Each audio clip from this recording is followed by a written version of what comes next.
Yo, yo, yo, what is going on, guys? Joey Sugarbuck is back here with another video for you guys, and we are here to talk about the game that wraps up a couple hours ago between the Ravens and the Vikings. Wow, what a game shaping up this afternoon.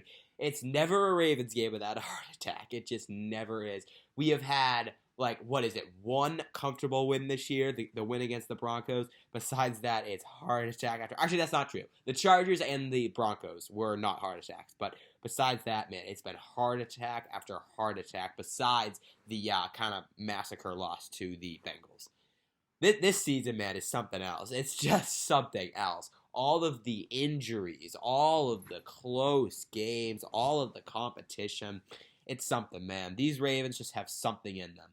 So, wow, man. I mean, we'll start with the majority of the positives. What a comeback today. Unreal. Down 14, come back, and the offense, man, I know they were so flat for the first, when it comes to actual quarter times, first 28 minutes maybe, but then we scored that touchdown to end the first half, and then after that, we just kept scoring and scoring. It was just clutch.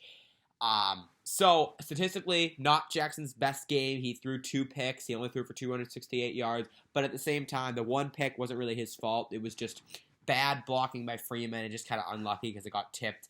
The other one was his fault. That was a bad throw. Should not have thrown it. But at the same time, another time where Jackson proves the haters wrong, wins in a big game, and who knows what the haters are going to say now. They're going to come up with some other excuse because they can never just fully admit that they're wrong, because that's the NFL world these days. No one can ever be wrong. But anyways, Jackson getting a huge win. That was just unbelievable. You guys do not know how hyped I was when Tucker got that game winner. And, man, it was close. It was hooking to the right. I was worried it might actually sail too far right. But he got it in there, snuck it in. And Ravens, man, 6-2. Coming off the bye, a crazy win. And, wow, man, what a win. And, of course, we don't have much time to celebrate because we got to quickly turn the page because we play Thursday night now at Miami. So, fortunately, it's not a team that is exactly good, but at the same time, doesn't mean we can take them lightly. I mean, the Vikings are not really that good, and they played us pretty dang hard. I mean, the Vikings, I think, are better than their record indicates. They're a very competitive team, but we're definitely, I mean, overall, we were the better team. So, it's just the Ravens. This year especially, you can never count on them to blow teams out. You just can't. It's always going to be a heart attack. Ravens. We'll get the bad news out of the way. One of the weirdest things, Deshaun Elliott, he tore his pectoral muscle, and I think he tore his biceps, and he is now done for the year. It's relentless. These injuries, the Ravens can never ever catch a break, and we're gonna miss Deshaun Elliott so much, man. He is such a stud. He knows how to tackle. He's great against the run. He's great at blitzing, and of course, he's pretty good in coverage. Oh my God, man, it hurts so much. So I guess Brandon Stevens is gonna take over at the free safety role. I'm glad we drafted him because he provides the depth. Stevens has had an up and down start to the year. He's been good in some cases, not so good in others, but he's a rookie, and I'm hopeful that we can develop him. But still, I mean, he's not going to replace Deshaun Elliott. He doesn't play like Deshaun Elliott. Elliott is a hit stick guy. Stevens is more of a coverage guy. And, of course, he needs to be good at tackling. Yeah, this is big time loss here, guys. I mean, another season-ending injury. He's going to go on IR. It's just like we can never catch a break. I still cannot get over how many guys we have injured and how we're 6-2. I mean, that is impressive. And then everyone says, oh my God, imagine the Ravens are fully healthy. Imagine how good they're going to be. So everyone's saying, next year, Ravens win the Super Bowl easily. And I could see that, but at the same time, who says we're going to be fully healthy next year? We are just one of the most unlucky teams, and chances are we'll have more injuries next year. I mean, it's going to be tough to be as bad as this year. This year has been like the worst ever, but I don't know, man. The Ravens they always seem to lose at least 1 or 2 guys to season-ending injuries. It's just awful. So Elliott, prayers up, man. Wish him such a speedy recovery. We're going to miss him, but of course, hope he gets well soon. So, Sean Elliott done for the year, unfortunately. And also, before we move on, that was a shock. It was weird. It was a third down. I think the play got hurt. He got, beat by, a fullback. how do you get beat by a fullback? But we'll leave that aside for now. And then I guess he like fell awkwardly. I don't know, but it looked like he ran off the field, then he went right into the locker room. But I was shocked when I heard that it was that serious. I really didn't think it was.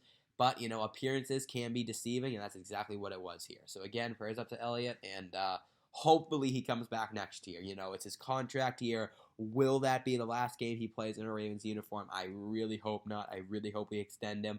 But we have so many other guys to extend, and we drafted a free safety this year.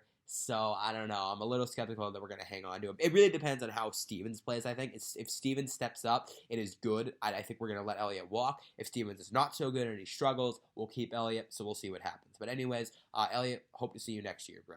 So, and then besides that, Ravens had 2 minor injuries. Matabuke went down. He came right back. Andrews went down. He came right back. So, both are okay, thankfully.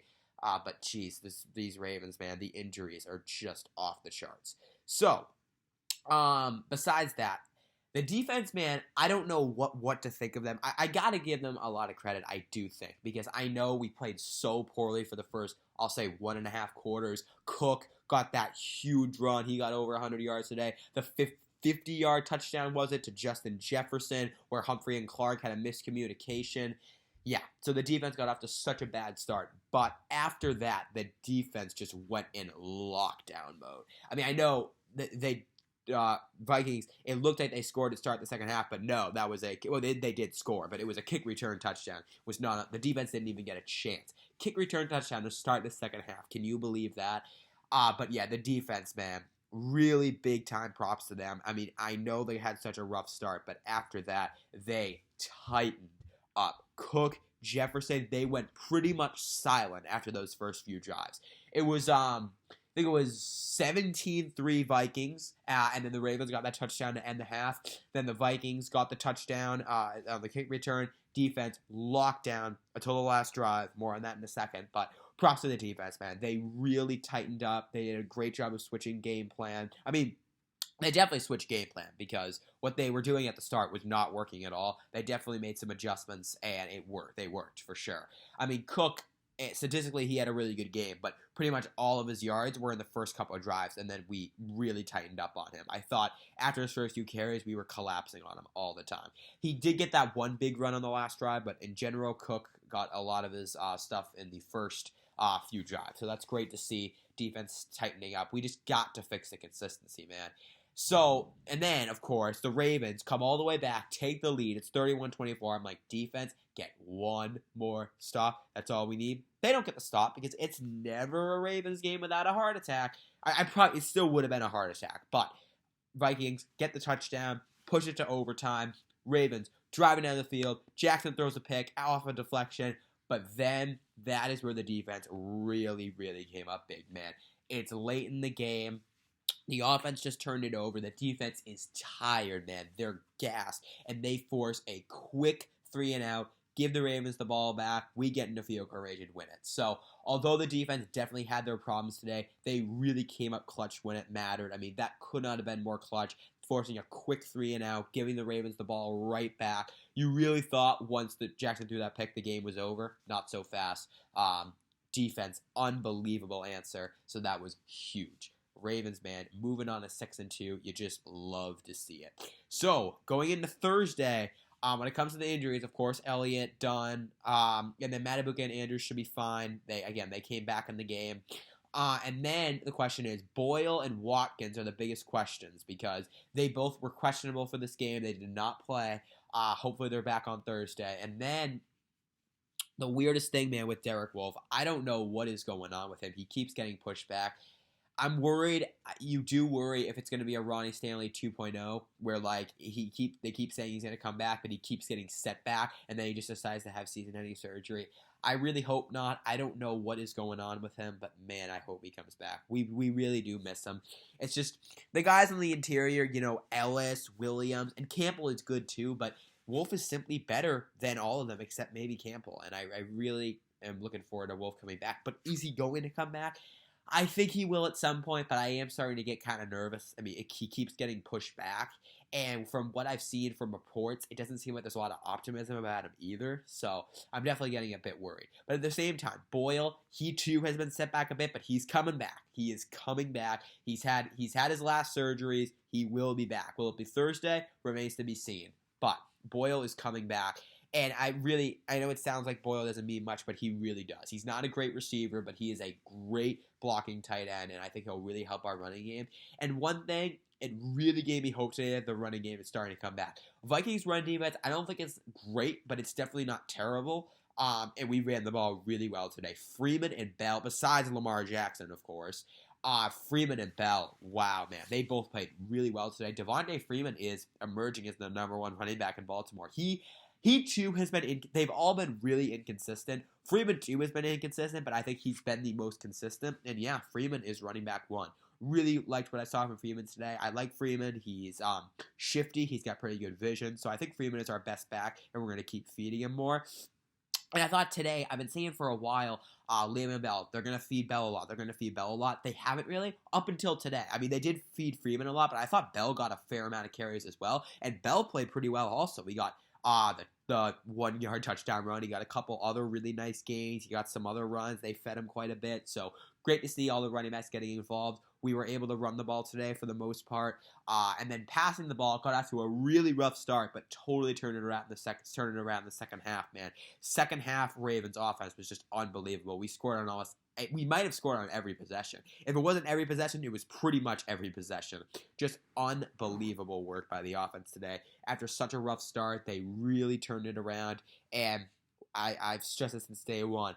The key to winning any game, but especially for the Ravens, the offense and the defense has to click together, and that's exactly what they did. They could have done it better, but they did do it when it mattered. The second half, the offense scored, the defense held them. The offense scored, the defense held them. The offense scored, the defense gave up a touchdown, but then the offense screws up, the defense backs them up, the offense goes down and gets a field goal. So that's all they needed to do.